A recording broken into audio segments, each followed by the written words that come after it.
President Trump laying a predicate, laying the groundwork to declare a national emergency? Well, you keep asking it, and I'm going to keep giving you the answer that he continues to give, which is that he has the absolute right to do it. He's examined it. He's vetted it with his legal team.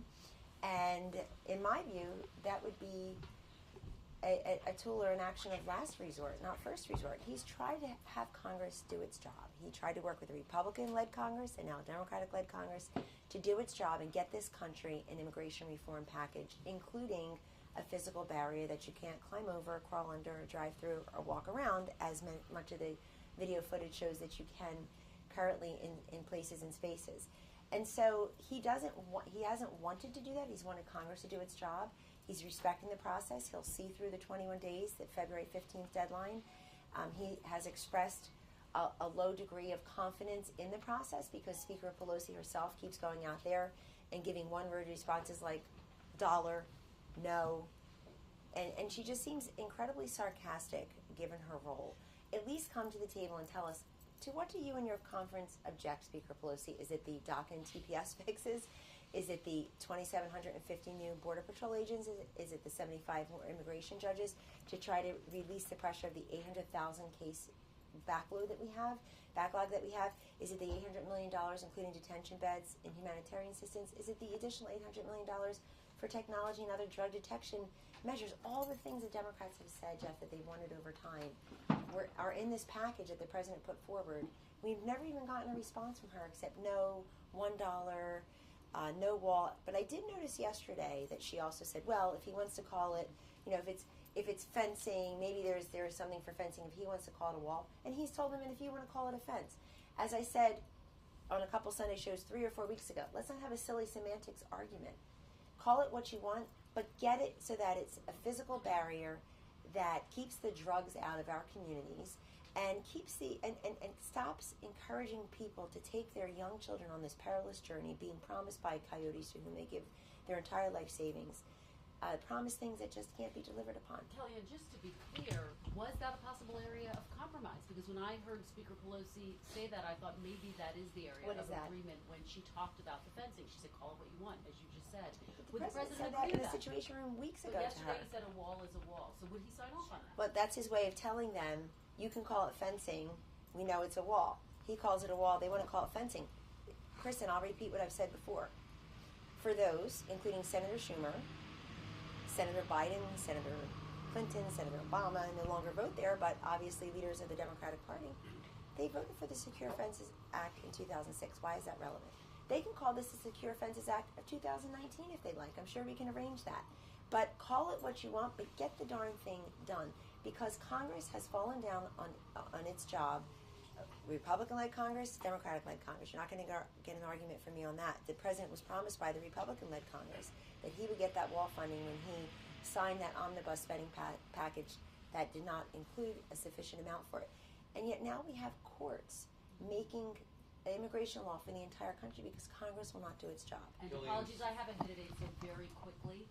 The president's reaction to the other big news of the day. What is his reaction to Senator Cory Booker announcing he's running for president, joining a very crowded Democratic Well, the president field? has said before that Cory Booker, as mayor of Newark, ran the, quote, city into the ground, so I'll let those comments stand. I saw in his, I think Cory Booker often sounds like a Hallmark card and not necessarily a person who's there to tell you everything he's accomplished in the United States Senate and as mayor of Newark. So we'll wait to look at his record. I imagine that the crowded Democratic field of presidential aspirants will be attacking each other's records or lack thereof, so we'll be sitting back with copious bowls of popcorn watching that.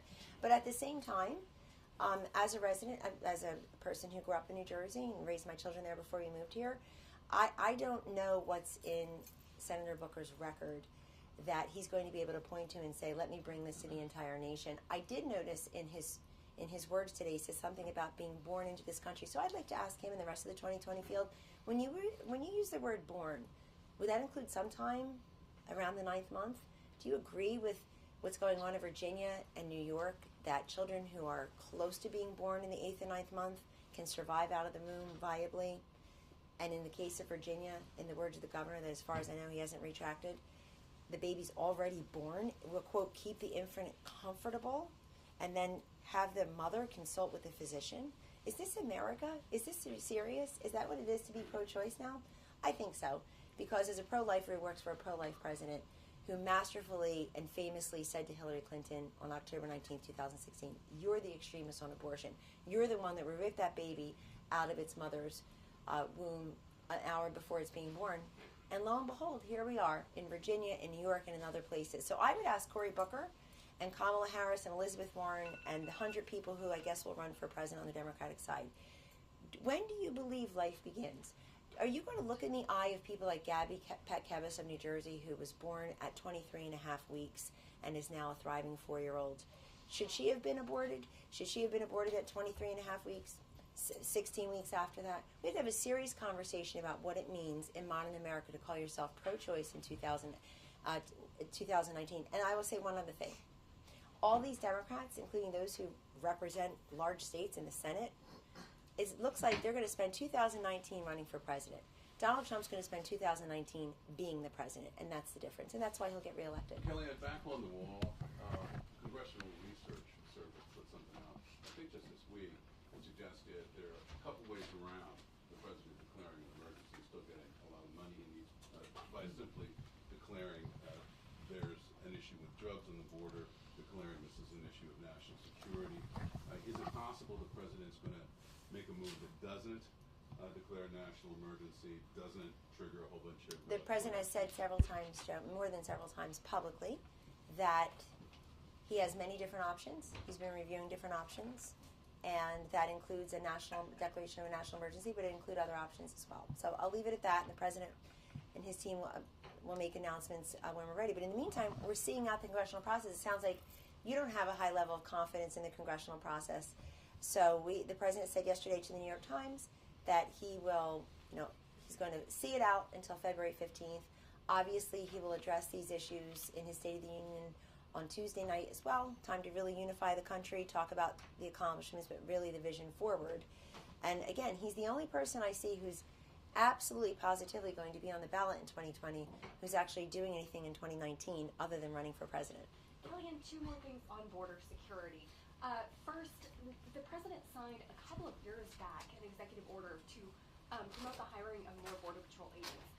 Most of those agents have not been hired. Why hasn't the president made it a higher priority to encourage the hiring of those agents? Well, he has, but he has, and he'll leave that to CPB and DHS to take care of actually filling those jobs. But it is a high priority to him. But we know that it's bipartisan. There's bipartisan support for having more Border Patrol agents at the border. We've talked to Democrats who believe that. The Senator Shelby letter that came from OMB to Chairman Shelby, dated January 6th, now almost a month ago, included that on the back page. That was one of the items that the Democrats had wanted, or that they said that many of them could support. But look what's happening just in this seizure in Arizona at a port of entry over last weekend, and release, I guess the news was released yesterday. We've known about it for a while. That shows you the great work that the Border Patrol agents are doing, and it shows you why we need more of them. One of the many reasons we need more of them. They're also stopping the human trafficking, the sex trafficking. The president will have an event today about human trafficking actually here at the White House. I hope you'll tune in. We also really want to push back on those several now at this point extreme left-of-center Democrats who are calling for the abolition of ICE, Immigrations and Customs Enforcement. They too are helping with the smuggling, with the drugs, with the human trafficking. And we want to make sure that they have more resources and more respect. But filling those jobs, putting qualified people in those jobs, obviously is a top priority. But that doesn't mean that we shouldn't even be, as you see this surge coming up from the Northern Triangle, as we know that the flow of immigration has just shifted. For years and years, it was predominantly single males coming from Mexico looking for, coming as economic migrants. Now, of course, increasingly it's these unaccompanied children. It's these family units coming from the Northern Triangle countries. And so the flow itself demands more personnel on the border. They feel stretched. I've talked to them. I hope some of you have talked to them. They've made themselves available to the media and to the public many times. And so that continues to be a priority, filling those jobs and making sure that they have the resources and the respect and the additional personnel that they need. And on negotiations, Kellyanne, how is the president not undermining, particularly Republicans, as they're trying to work with Democrats on the issue of border security when he says he doesn't really expect things to work out? No, he's letting the process work, and he's being realistic. He's being realistic because he tried to deal with the Democrats for 35 days. Occasionally they came to the White House, but they never truly came to the table. Because coming to the White House is different than coming to the table. You come to the table and you say things other than no, dollar, and then no response, complete crickets in response to the president's public proposal made publicly in the Oval Office a couple of Saturdays ago to have a complete package on immigration, which included TPS and DACA. It also included the technology, the money for humanitarian needs, billions and billions of dollars for all of the above. We, to this moment, have never received a counteroffer to that. No is not a counteroffer. It's a childlike response that shows that you're shutting down any kind of talk. And I think that's why the conferees are people other than the speaker. I think the conferees are people who are trying to seriously come to an agreement that a majority of the Congress can agree upon and put on the president's desk. He is willing to sign something he believes secures the southern border and adds to our need technologically, personnel-wise, judicially, obviously more immigration judges. He's been willing to do that. He's compromised and he's come off of the original asks many, many times. But I think that's why you saw the Problem Solvers Caucus come here. We have other Democrats like Senator Joe Manchin voting for the president's proposal last week, or the package last week. It included money for the wall and other enhancements because they go home and they get an earful, and you know that. Travel with them sometimes. They go home and they say, look, we want to make sure these drugs aren't pouring in our communities. I mean, I work on the drug crisis here every day. If you're not telling Americans what fentanyl is, the CDC says it's increasingly the most lethal part of the drug crisis. If you look at the CDC numbers, it's actually a vertical line upward in the number of fentanyl-related deaths in this country because a tiny little grain is a lethal amount, God forbid, to kill someone of your size or my size. Tiny little grain. And yet they interdicted 254 pounds of it, enough to kill over 50 million Americans. Street value of 102 million is probably buried everywhere today as a story. That's news we can all use.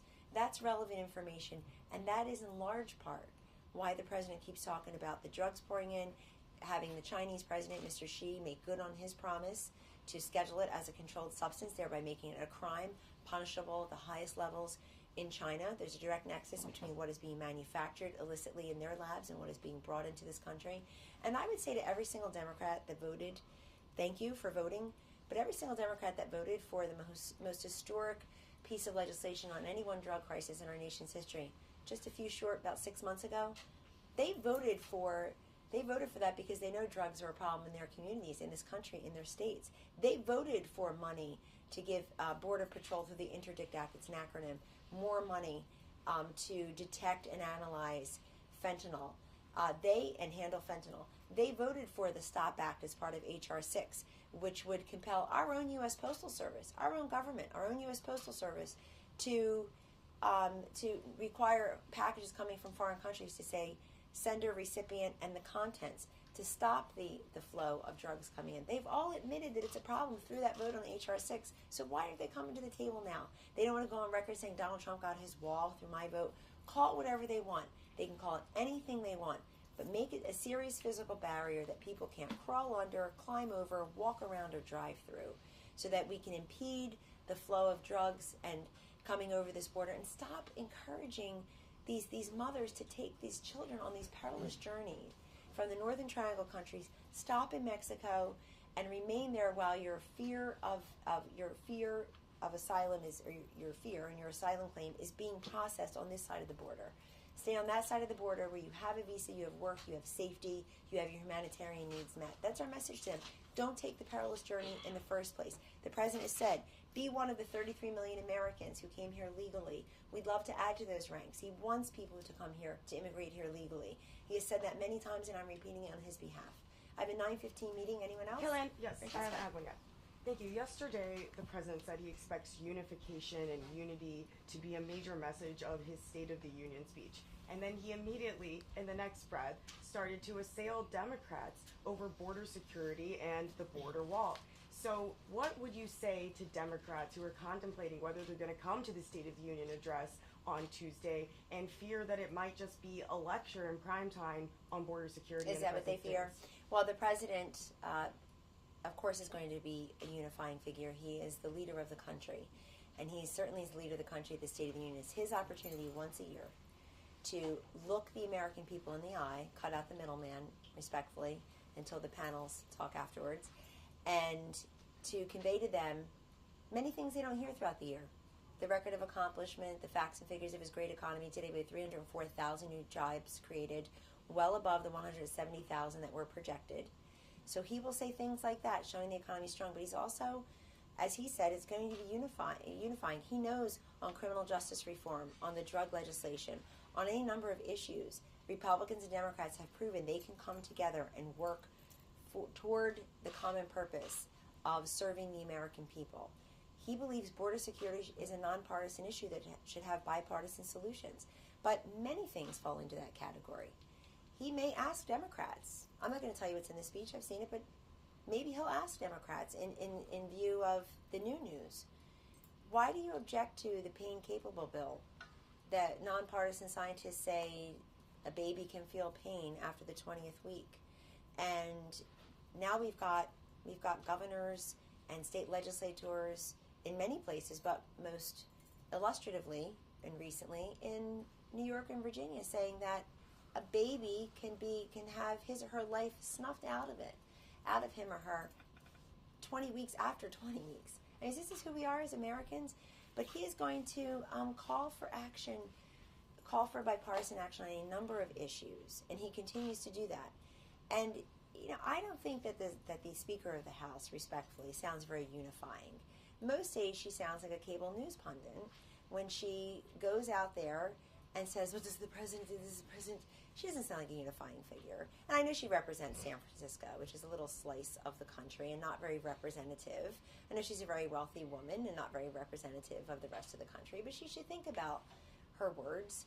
Also, get a little bit better control of her temper and her chamber. And those who don't show up for the State of the Union, that's on them, not on the president.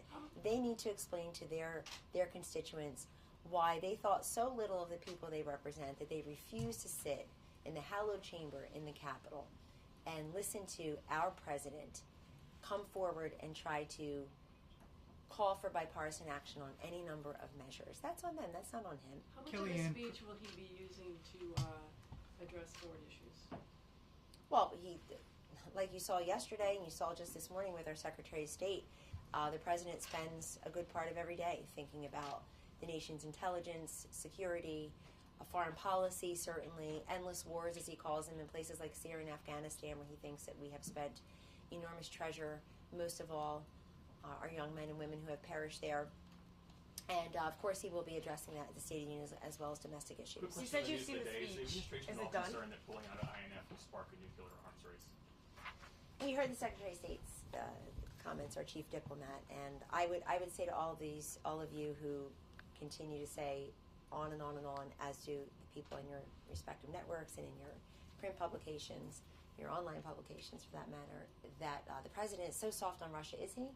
I mean, listen to those words today. See the action that Secretary of State Pompeo took today, and couple that up, marry that up with the 60 Russians that have been expelled from this country, the 2 consulates that have been closed, the sanctions that our Treasury Department has leveled time and again, and not just on Russia, on North Korea. Those sanctions remain in place while we try to take steps forward toward complete denuclearization. That's a process. Those countries have been at war for almost 70 years, obviously, and if the President and Chairman Kim could meet again soon to try to go toward the goal of denuclearization, he's willing to do that. But in the meantime, the sanctions remain, and I think you saw yet again today, whether you want to see it or not, the American people see it.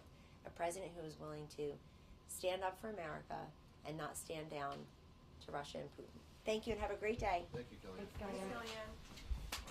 Kellyanne.